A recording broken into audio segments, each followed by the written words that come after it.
So in 1996, I was 19 and I was at university. And there were two, I've spoken about this yesterday, so I'll repeat some of it. There were two knowledge structures that opened to me. One was established university controlled knowledge structure. So you would be dependent on your lecturers. You would be dependent on what the library stocked. The limit of your local library would be the limit of what you could get. And I was writing my thesis and undergraduate thesis, and I went to the Lenin's library, which is like the biggest library in the Soviet Union, in Russia at the time, and you would get a bibliographic dictionary which listed references for you to consult on any given topic, and so the references were then, you could just see the play of power that led to these references being there, and then you had to go to these references, and that would be your system of coordinates for a topic about which you were writing. So you were entirely controlled by the bibliographic machine of in relation to some of the themes it was very good, in relation to others it was obviously like completely moronic.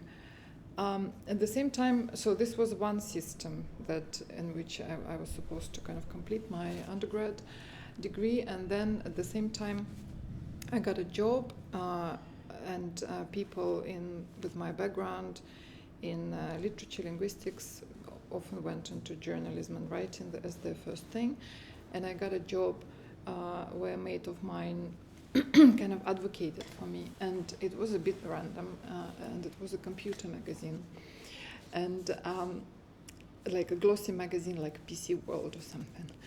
And I wrote like a sample article, and the editor said, okay, you can write, come for I'll interview you. And then he said, do you know anything about computers? And I said, no. And he said, what do you know about? And I said, literature. And he said, oh, you can write about computers and literature. And then I went away, and on Alta Vista, I searched for computers and literature, and there was Yahoo directory, and I just found by searching and going through directories everything like our field: media art, net criticism, electronic literature. I just found it on my own on the internet. I didn't find Ubuva, but I started kind of it was entirely kind of a project of self-education. I discovered this, I started reading and writing about it. Then I found people in Moscow who were doing media art, like Media Art Lab, and then I kind of met everyone. And so it was just literally at the same time as I was confined to a bibliographic dictionary when I was writing about poetry of the early 20th century, when I was writing about this new thing, I just found it, and there were means through which I could discover it, and at that time it felt entirely like as I was young, I was blind to all the other structures that developed me and enabled me also to access that. So it was a pure revolution, which I believed at that time was like very formalist. You have a formal intervention in distribution of knowledge, and that's enough. So that was the 1996. And then you start realizing slowly that there are multiple political orders, social relations, histories of kind of institutional enabling of people and deterrence of other people from access, and that is kind of larger than that kind of initial moment of like amazing, I can find all of this and then meet all these people and then do something. And what was also exciting at the time is that moment I decided I'm not interested in sitting in the archive trying to discover what people thought and what was the context for their artwork or their political project. I could be in the middle of the new artwork and political project that's happening now. And that was also possible because of the moment, yeah. And it wasn't about going back and trying to go from the artwork back, trying to understand what they wanted, to just thinking, what do we want now and what do we do? Well, I wasn't, for that specific example, I wasn't thinking about Ubu, but what we did with software art or, repositories, RunMe as well.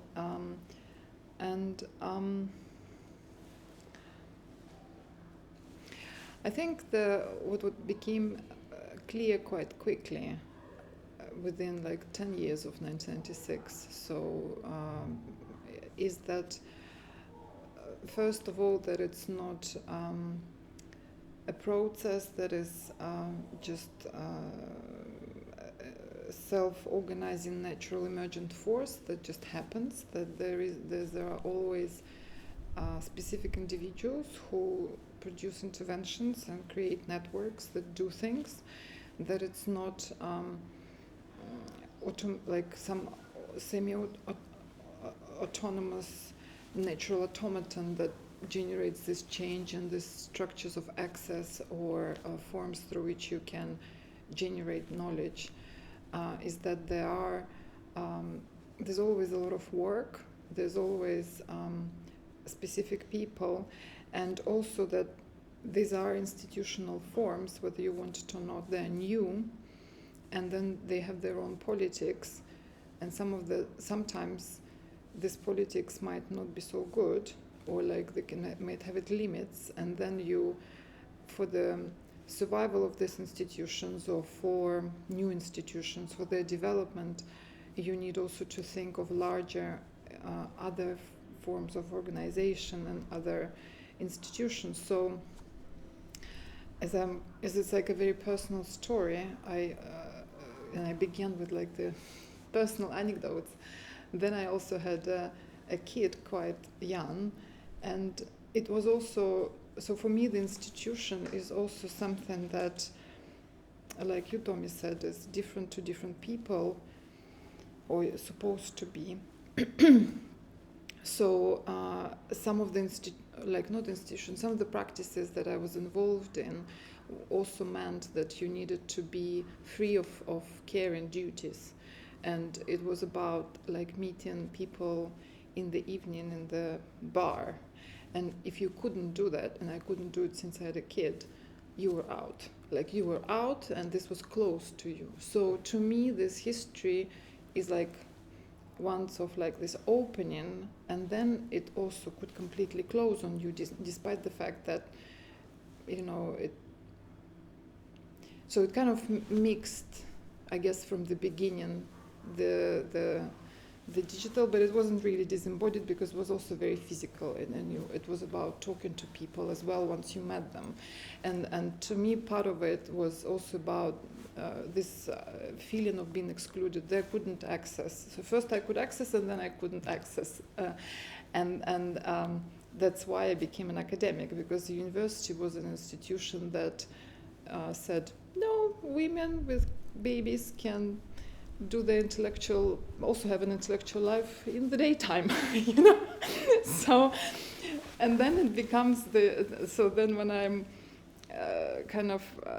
so the history of like internet, of which Ubu is part, is this kind of creation of absolutely necessary. It felt like you are thirsty, and then you are, or hungry, and you are satiated of these alternative systems. But then very quickly it became clear that all systems have politics. You need to think about this politics. You need to think what the alliances if you want to make with other kinds of institutions that are of older kind or things that we know. And I think you did this very well with, thinking about almost like cracks in institutions and histories, cracks in time in which you intervene to produce something that is like missing, right? And this is the bulk of what happened in the 2000s. So I think UbuWeb was also like an intervention in a specific crack, and it has its own kind of consistency, and it exists in relations to other forms of institutional role in art,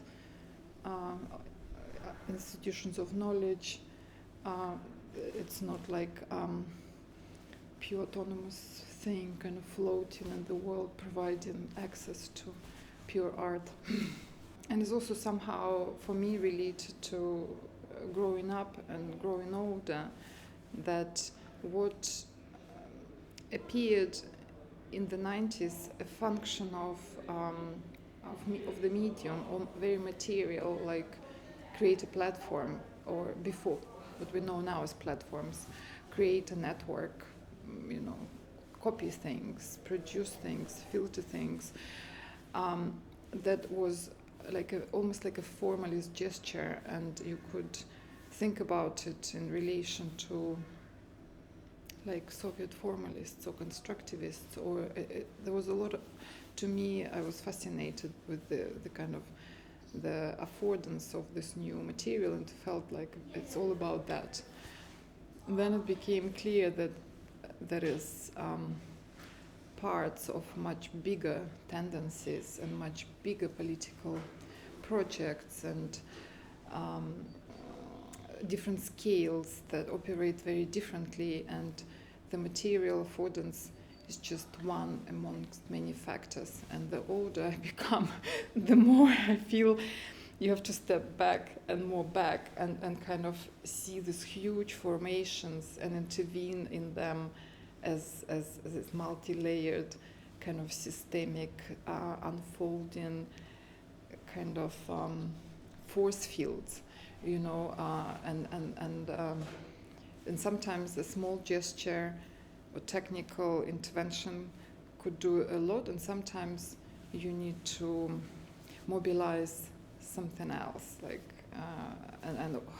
whatever brilliant technology you have would just not touch anything, because the inertia of whatever is much bigger, or and so for looking forward, it's like things just become much more gigantic, and the problems that we need to kind of I feel like address, they appear more and more complex, composed of multiple forces, scales, and of which, like, things that I focused on 20 years ago are only part. I would like to be able to see that this kind of large forces that gained a lot of momentum recently, if they could be broken apart, dissipated, redirected, that would be great. I mean, if you think about it, maybe the 80s were also quite shitty times, You had like Margaret Thatcher, you had apartheid, you had Cold War. It's not like, maybe it's pretty bad now, but maybe historically there's been pretty bad periods, and then something happened, and so there's the unexpected, or the chaotic that appears. I find it difficult to